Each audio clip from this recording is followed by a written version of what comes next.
পর্যন্ত যাইতে হইলে আমাকে আগে উটের দুধ খাইতে হবে। প্রাক্তন যোগাযোগ করার চেষ্টা করে? করে। আপনার পক্ষ থেকে কি ব্লক? এত কষ্ট পেয়েছেন বা এত একজনের কাছ থেকেই পেয়েছেন আমরা যতটুকু জানি, সেটার কারণটা কি ছিল? মানে প্রাক্তন কি আপনার সাথে প্রতারণা করেছিল? একটা সম্পর্ক তেতো হয়ে গিয়েছিল, ওই সম্পর্ক তেতো হয়ে যাওয়ার পরেও ওই সম্পর্কের ভিতর থেকে আমি বের হতে পারছিলাম না। তিতা ছিল তো জিনিসটা। সে যখন আবার আমার সাথে রিলেশনশিপে আসে তখন তার মাথার মধ্যে ছিল রিভেঞ্জ, প্রতিশোধ নিব।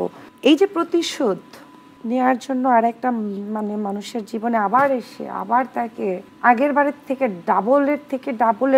ডাবল কষ্ট দেয়, আল্লাহর আরশ কেঁপে উঠছে। আমি কতটুকু কষ্ট পাইলে, বদদুয়া নাকি দিতে হয় না, কতটুকু কষ্ট পাইলে আমি কাবা শরীফের দিকে তাকায় বসছি, আল্লাহ আমার সাথে এটা হইলো।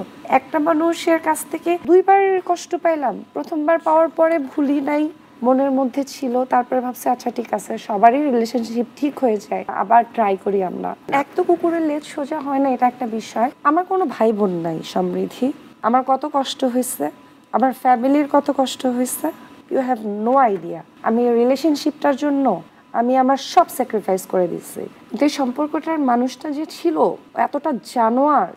আমি আল্লাহর কাছে এতটুকু বলে রাখি, আল্লাহ টাকা দিচ্ছেন তো সবে সবে, তো যখন আমার সাথে ছিল তখন তো ছিল না, সবে সবে দিচ্ছেন তো দেন আল্লাহ, খালি একটা শূন্য স্থানও রেখে নেন। কিছু মানুষ থাকবে কি তোমাকে ইমোশনালি ব্ল্যাকমেইল করবে, আমি এতিম, আমার বাবা নাই, তুমি আমার পাশে থাকো। কিছু মানুষ ইমোশনাল যখন এই ধরনের ব্ল্যাকমেইল করবে, এদের সাথে কখনো কথা বলবা না।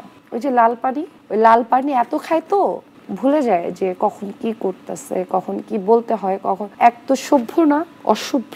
ও আমাকে বসে বলতেছিল এভাবে করে, আমাদের যখন কনভারসেশন হচ্ছিল বাসায়, যে কি চাও তুমি, তখন আমাকে বলছিল আমি দেখতে আসছিলাম তোমাকে, আমি মানে আমাকে ভাঙতে, মানে আমাকে ভেঙে দিতে আসছে। আমি মানুষটা এমন, আমি মচকাবো, ভাঙবো না। একটা সময় প্রেম করতেন শামীম হাসান সরকার, আপনি মেকআপ রুমে নাকি আপনাদের খুনসুটিতে আপনারা মেতে উঠতেন। এখন এটা সাংবাদিকরা তো আমার কথা হচ্ছে, সাংবাদিকরা মেকআপ রুমে যাইতো কিভাবে? আমি তো এটাই জানতে চাইছি, আপনারা আসছেন কেমনে মেকআপ রুমে? খুনসুটি কেন? আমাদের খুনসুটি করার জন্য কি মেকআপ রুমটাতেই আমাদেরকে থাকতে হতো? আপনি কি শামীম হাসানকে মেকআপ করাই দিতেন? আমি কি শামীম হাসানকে মেকআপ করাই দিচ্ছি না? শামীম হাসান আমাকে মেকআপ করাই দিত না।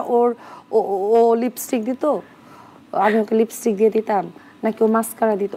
কি খুনসুটি? আমি কি ওকে মারতাম, ও আমাকে মারতো, নাকি আমরা প্রেম করতাম? খোঁচা দিতেন মনে হয়, কামড় দিতেন। যদি কামড় দিতাম, প্রেম করতাম, যেটা তুমি বললে, সেটার জন্য তো আলাদা জায়গা আছে। শামীম হাসান সরকারের যদি বিয়ে হয় আপনি তাকে কি বলবেন?